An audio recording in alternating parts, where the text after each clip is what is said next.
All personnel code violet in Mess Hall 7. Corvathi cubs are loose. Commander Zilax's voice crackled through every speaker in the Galactic Military Academy, with a kind of panic usually reserved for hull breaches.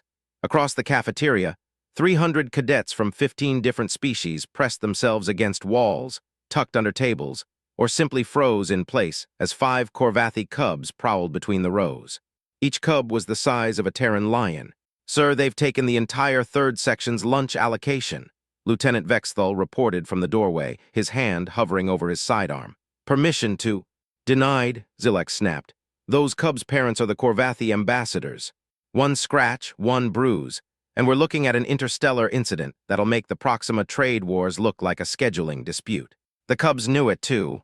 The largest one, sporting distinctive crimson stripes, had commandeered an entire table and was systematically destroying a Vigilian cadet's carefully prepared nutrient paste while maintaining direct eye contact with security personnel. Across the hall, cadets whimpered, their species-specific fear responses triggered in waves. The Corvathi were apex predators. They had evolved at the top of their food chain, spread across 6 systems before achieving space flight, and possessed exactly 0 natural predators. Their cubs learned hunting by instinct at 3 months old. "Commander, this is a disaster." Vexthal watched a cub casually bat a fleeing Prixian cadet back toward the cowering group with one massive paw. "We can't even evacuate without risking someone getting hurt. The cubs think it's a game." "I'm aware." Zilax scrolled through protocols on his data pad with increasing desperation. "The moment we move defensively, their instincts trigger full predator response. We're stuck until the ambassadors arrive, and they're in a council session that won't end for another 2 hours. In the far corner of the mess hall, Cadet Emma Martinez sat at her usual table. She was methodically working through her sandwich, some kind of protein and vegetation combination she'd grabbed without reading the label, while reviewing notes on her data pad. She hadn't looked up once. "Sir," Vexthal said slowly, "the human hasn't been approached yet." Zilax's attention snapped to the corner. The human sat in a small bubble of normalcy, completely oblivious to the chaos spiraling around her. 2 cubs had started fighting over a stolen dessert cart barely 10 meters from her position. She reached for her drink without even glancing their direction. "She doesn't know," Zilax realized. "She's wearing audio buds, she can't hear the announcement. Should we warn her?" They watched as the largest cub, having thoroughly destroyed its current conquest, turned its attention toward new territory. Its predatory gaze locked onto the human's table, where an actual untouched meal sat waiting. "Get a medical team standing by," Zilax ordered quietly. "Humans are durable, but Corvathi cubs don't understand proportional response." The cub began its approach, moving with the confident swagger of a creature that had never encountered anything capable of challenging it. Emma took another bite of her sandwich. On the other side of the mess hall, Cadet Kael'thas had his communicator out. His hands were shaking as he held it at chest level, broadcasting directly to Academy Command. As a Pelion, a species that had spent 3 million years as prey before developing sentience, every instinct in his body screamed at him to run, but he couldn't look away. "Command, this is Cadet Kael'thas' direct feed from Mess Hall 7, his voice cracked. "The cubs are moving toward the human she still hasn't noticed. Repeat, the human has no idea what's coming." On his screen, he could see the command center's reaction. A dozen officers leaned toward their monitors, equally horrified and helpless. The largest cub reached Emma's table first, circling to her left. 2 others flanked right. They moved with the practiced coordination of pack hunters, even at their young age. One of them released a low rumble, a sound that made Kael'thas' legs nearly give out despite being 30 meters away and behind a reinforced table. Emma scrolled through her notes, took another sip of her beverage. "She's going to die," someone whimpered behind Kael'thas. "Why isn't she running?" "She can't hear them," Kael'thas said into his communicator, forcing himself to keep recording. "She's wearing audio devices.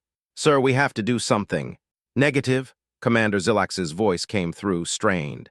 "Any intervention triggers their hunting instinct. The moment we move aggressively, they'll attack everyone. At least right now, they're just playing." But playing for a Corvathi cub looked a lot like combat. The crimson-striped leader reared up, placing both massive paws on Emma's table. Its claws, each the length of a Terran finger, gouged deep marks into the metallic surface. It brought its face within a meter of Emma's, jaws parting to display rows of serrated teeth designed to tear through armor plating. Emma turned a page on her data pad. "How is she that calm?" Lieutenant Vexthal's voice came through Kael'thas' feed. Does her species not have fear responses? Oh, they have fear responses, another officer replied. I've seen the human entertainment archives. They're terrified of everything from insects to social embarrassment. She just doesn't realize. The second cub reached out with one paw, batting at Emma's lunch tray. It skittered a few centimeters across the table. The third cub released another rumble, deeper this time. It activated its species' natural intimidation frequency, a sound that had evolved to paralyze prey on 17 different worlds. Kael'thas felt his knees buckle slightly even at this distance. Around the mess hall, cadets from prey species backgrounds had stopped breathing entirely. Emma scratched her nose absently and reached for her sandwich. Commander, we need to contact the ambassadors now, Vexthal insisted. I don't care if it's the middle of their council session. We're about to have a dead human and an interstellar catastrophe. Already tried, Zilax said grimly. They've got their communications locked for high-security discussions. We're on our own for another 90 minutes, at minimum. On screen, the crimson-striped cub lowered itself into a crouch, the unmistakable precursor to a pounce. Its siblings mirrored the position, forming a triangle around Emma's chair. This was it, the moment their hunting instincts would override their playfulness. Someone needs to warn her, Kael'thas pleaded, though he made no move to leave his hiding spot. Evolutionary programming was a powerful thing. The largest cub's haunches tensed. Its tail went rigid. Every predator indicator screamed imminent attack. Emma set down her sandwich. She finally looked up from her data pad, not at the cubs, but at something on her screen. A slightly annoyed expression crossed her face. She reached for her drink. Her hand passed within centimeters of the cub's muzzle. The entire mess hall held its breath. Then Emma's throat moved. She made a sound. Hummed. The sound was barely audible. A soft, almost polite clearing of the throat. The kind of noise someone makes when they have a tickle from carbonation or want to gently indicate their presence. Hummed. The effect was instantaneous, and absolutely catastrophic to everything the galaxy understood about Corvathi behavior. The crimson-striped cub's eyes went wide.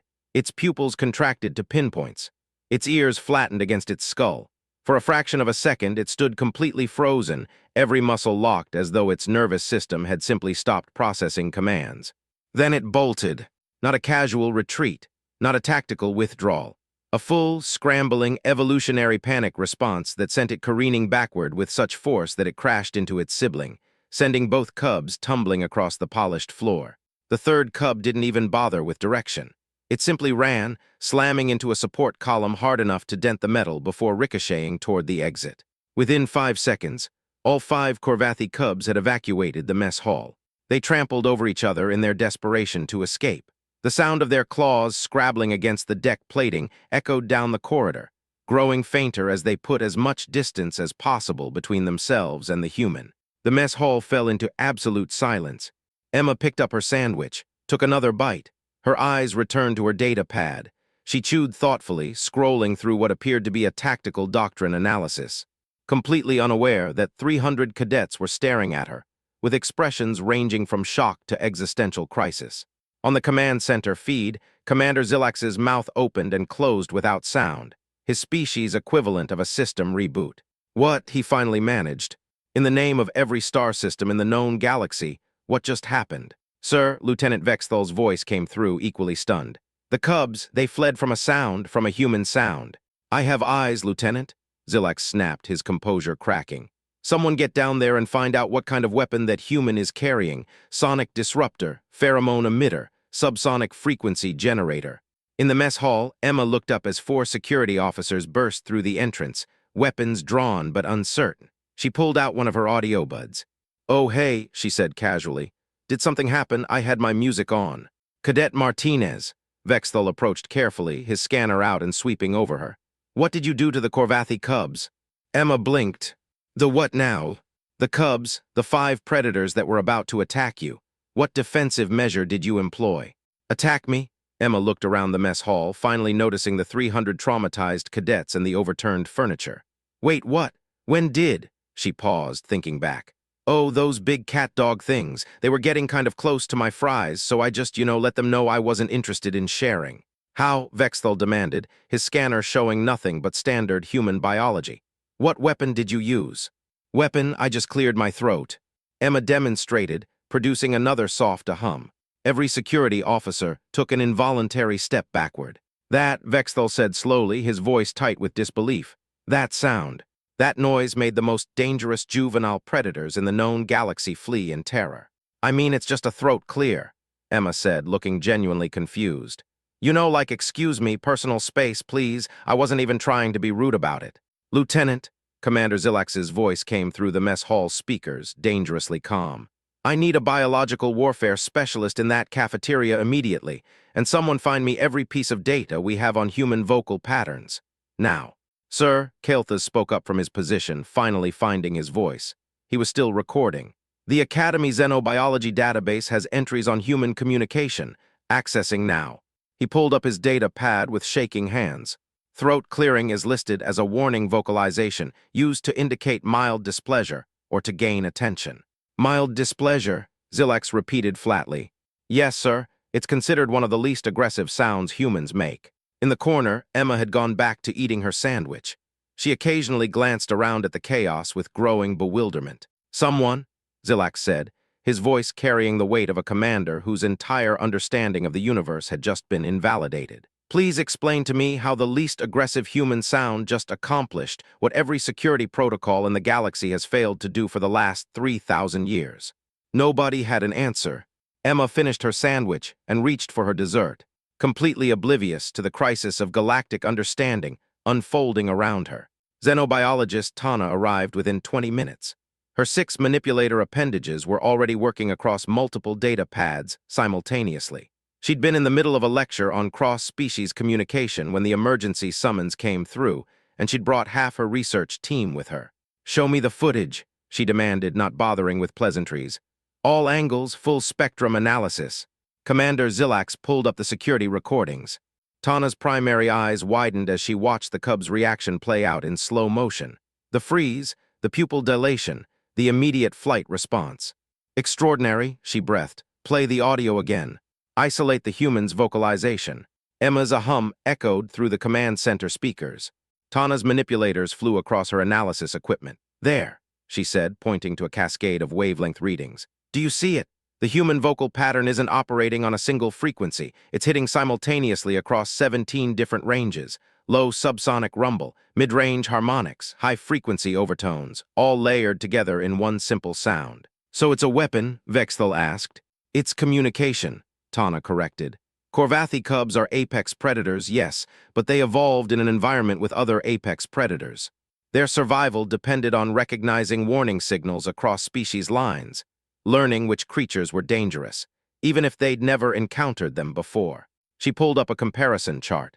Look at this. The human's throat clear contains acoustic markers that match warning vocalizations from 18 different predator species. To the cubs, it wasn't just a sound. It was a territorial dominance display from something they instinctively recognized as being higher on the food chain than they are. But she wasn't even trying, Zilax protested weakly. That's what makes it so effective, Tana said, her voice filled with scientific fascination. There's no aggression markers, no stress indicators, just calm, casual authority. To a predator's instinct, that reads as supreme confidence. Something so dangerous it doesn't even need to try. Back in the mess hall, Emma had been escorted to a secure observation room. She sat across from Tana, looking increasingly uncomfortable with the attention. Could you demonstrate again? Tana asked. Just a simple throat clear. Okay, Emma cleared her throat gently, like that. Tana's equipment lit up like a festival display. Fascinating, she turned to Kael'thas. Now, Cadet Kael'thas, would you attempt the same? Kael'thas, still shaky from the earlier events, cleared his throat. The sound was higher-pitched, single frequency. It triggered exactly 0 alarm responses on the monitoring equipment. You see, Tana gestured excitedly. Completely different acoustic signature. The human respiratory system combined with their vocal cord structure creates something unique in the galactic community. Emma started laughing, a genuine surprised sound. So you're telling me I accidentally spoke apex predator? That's hilarious. She shook her head. Back home, I'm the person who apologizes to furniture when I bump into it. Before Tana could respond, Lieutenant Vexthal burst into the room. Commander, the Corvathi ambassadors have arrived, and we have a problem. The problem became clear when they reached the landing bay. The cubs had retreated into the transport ship's cargo hold and refused to come out, even for their parents. Ambassador Corval, a massive adult Corvathi with diplomatic sashes across his fur, looked mortified. His cubs were huddled at the far end of the cargo bay, pressed against the bulkhead, their eyes fixed on the bay doors with an intensity that suggested they expected something to come through them at any moment. "They say there's a super predator in the facility." The ambassador's translator rendered his embarrassment clearly. "They won't budge until they're certain it's safe." Commander Zilax pinched the bridge of his nose. His species had a word for this specific kind of exhaustion. It translated roughly to the moment when paperwork becomes insufficient. "Cadet Martinez," he said into his communicator, "would you be willing to talk to them?" "Me," Emma's voice came back, startled. "I mean, sure, I'm not going to hurt anyone." They led her to the cargo bay entrance. She was still holding her half-eaten dessert, some kind of pudding cup she'd grabbed before leaving the observation room. Emma stepped forward, hands in her pockets, pudding cup balanced in the crook of her arm. She spoke in her normal conversational tone. "Hey, it's okay, I'm not mad." She didn't raise her voice, didn't change her posture. "You guys were just being curious, right? No harm done." The silence stretched for a long moment. Then slowly, 5 sets of eyes appeared in the darkness of the cargo hold. The cubs emerged one by one, keeping a careful 10-meter distance from Emma. Their body language was submissive, cautious. The crimson-striped leader actually lowered its head slightly, a gesture that Ambassador Corval later confirmed was their species' equivalent of an apology. Ambassador Corval stared. "What?" He looked at his cubs, then at Emma, then at Commander Zilax. "What are you?" "Just a cadet, sir," Emma said, offering a friendly smile. She had no idea her voice alone had just accomplished what 3,000 years of galactic diplomacy had failed to achieve. "Emma Martinez, Human Exchange Program, nice to meet you." The ambassador looked at his cubs again. The largest one had taken a single careful step closer to Emma, not aggressive, just curious. "We need to update our diplomatic briefings," Corval said slowly. "Immediately." "Already on it," Zilax muttered, pulling out his data pad. He was already drafting the first of what would become 47 separate policy updates.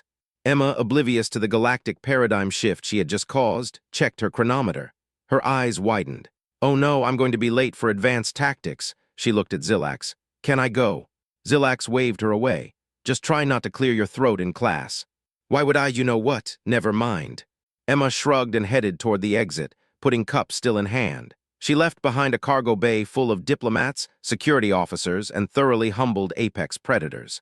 Behind her, Ambassador Corval was already on his communicator, speaking rapidly in a language that didn't translate well into galactic standard. But the tone was unmistakable.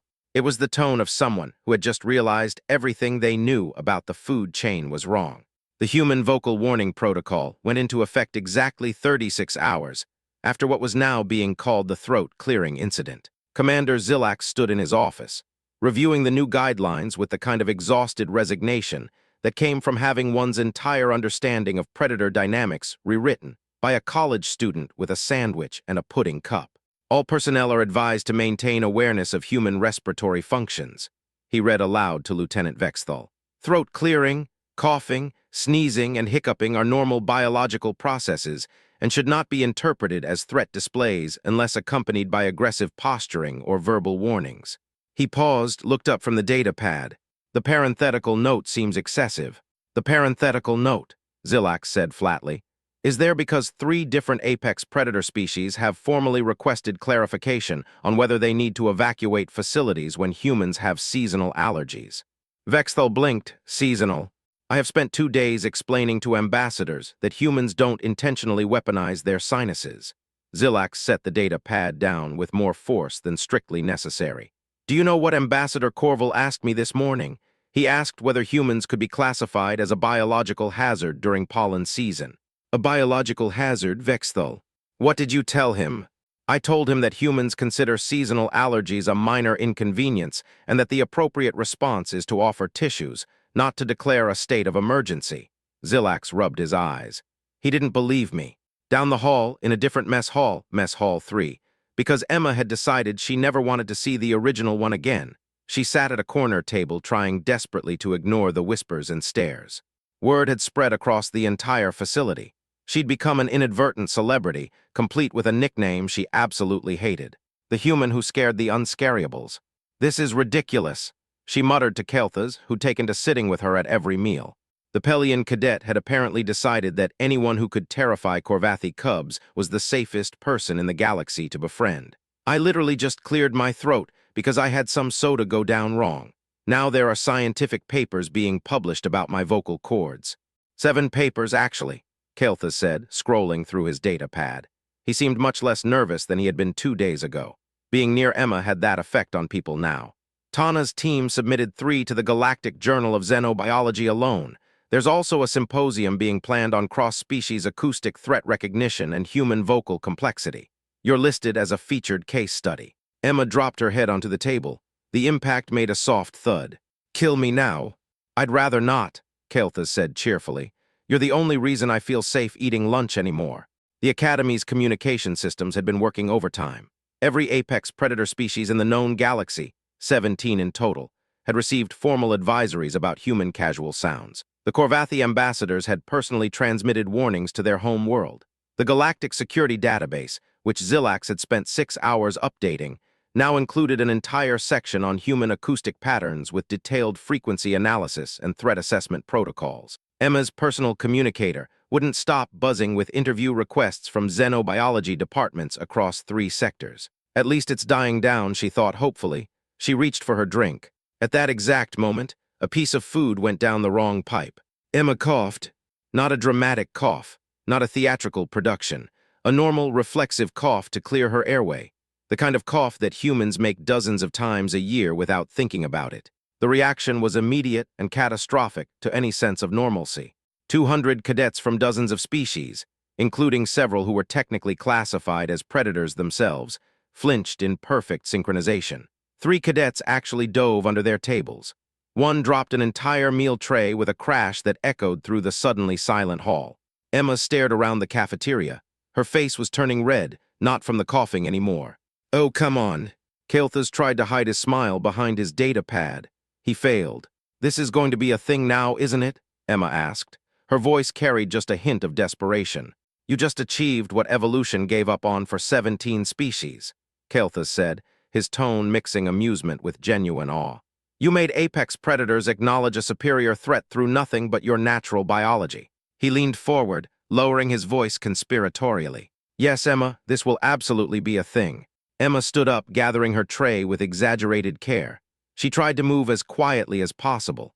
Her footsteps were deliberately soft. Great, she said.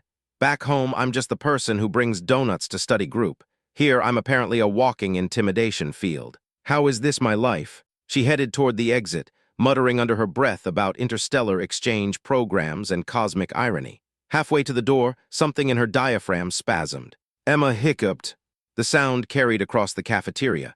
A sudden, involuntary hiccup that was somehow both adorable and apparently terrifying. The response was immediate. Chairs scraped. Cadets scrambled backward. Someone shouted, "She's vocalizing again," in a tone normally reserved for incoming artillery strikes.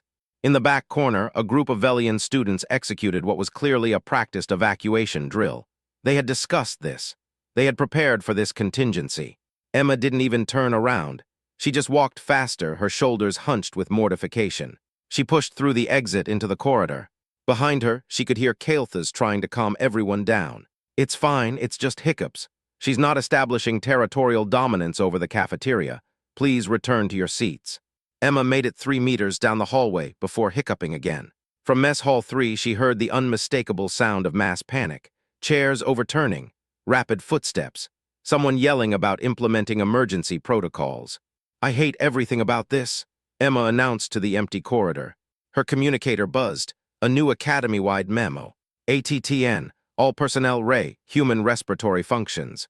All personnel are advised that human respiratory sounds, throat clearing, coughing, sneezing, hiccuping, and related functions, are normal biological processes and do not indicate aggression, territorial claims, or imminent threat. Please respond appropriately to these sounds with calm acknowledgement rather than alarm. Security Response Team remains on standby for actual emergency situations. Apex predator species are reminded that humans are classified as Tier 1 diplomatic priority and are not to be challenged, provoked, or engaged in dominance displays under any circumstances. Yes, this includes accidental eye contact. No, we're not sure how we got here either. Emma read the memo. She closed her eyes. She took a deep breath, carefully, quietly, making absolutely certain it didn't produce any sound whatsoever. From down the hall, she heard Commander Zilax's voice echoing from his office. Someone explained to me how one human with a sandwich has rewritten 3,000 years of interstellar security doctrine. Emma decided it was time to find a very quiet, very empty study room. She found one on sublevel 3. It was small, windowless, and designed for solo study sessions. The door locked from the inside. Emma sat down in the corner, pulled out her data pad, and tried to focus on her tactical doctrine reading. The words blurred. She kept hearing that voice in her head. Someone explained to me how one human with a sandwich has rewritten 3,000 years of interstellar security doctrine. She set the data pad down, stared at the wall. "I brought donuts to study group," she whispered to herself. "I apologized to a chair last week because I tripped over it. How did this happen?" The communicator buzzed again. Another memo. RE, Human Respiratory Functions, Clarification. Following up on the previous memo, no, humans cannot control this. Yes, we are certain. No, they are not hiding additional abilities, we checked. Additional guidance for apex predator species. If a human coughs, sneezes, or clears their throat in your presence, do not flee, do not submit. Do not initiate dominance display protocols. Simply wait. The sound will pass. If the human appears embarrassed afterward, it is because they are embarrassed, not because they are planning a follow-up attack. We are still researching why embarrassment is their response to causing existential terror in other species. Preliminary findings suggest they don't realize they're doing it. Emma dropped her head against the wall. "I don't realize I'm doing it," she repeated. "That's the official finding. I don't realize I'm doing it." She sat there for a long moment. Then she started laughing. Not a hysterical laugh, not a panicked one. Just the helpless, overwhelmed laugh of someone whose life had become a cosmic joke she didn't understand. The study room was quiet. For now. 3 weeks later, Emma Martinez sat in the same study room, reviewing her tactical doctrine notes. The whispers had mostly stopped. The cadets had mostly adjusted. The protocols had mostly become routine. Mostly. She heard footsteps in the corridor, multiple sets, heavy ones. The door opened.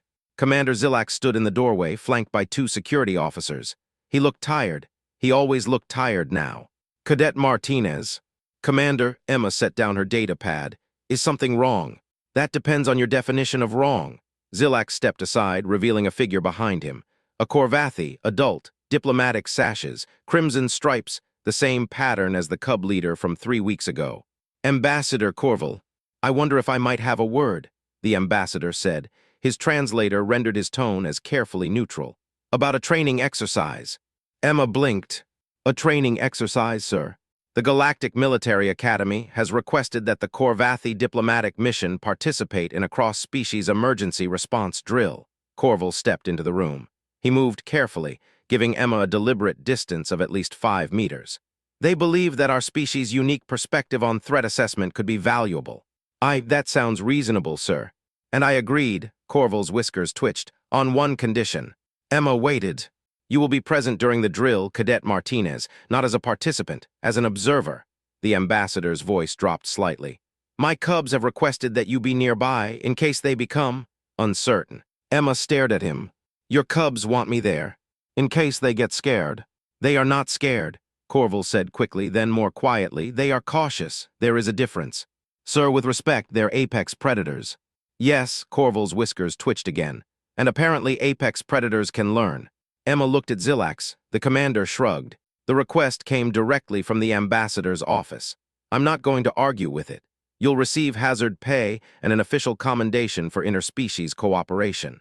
"I cleared my throat near your children, and they ran into a wall," Emma said to Corval. "And now you want me to stand near them during a training exercise so they feel safe." "Yes. That's insane." "Perhaps," Corval's voice was quiet, "but my species has spent 3,000 years believing we were the top of every food chain. We have never had a reason to be cautious. We have never had a reason to learn." He paused. "Your species made a sound, not a weapon, not a threat, just a sound, and my children have not stopped asking about you since." Emma opened her mouth, closed it. "The drill is in 48 hours, Zilax said. "Report to Hangar Bay 4 at 800. Try not to clear your throat." "I can't promise that, sir. It's a biological process." "Yes," Zilax's eye twitched.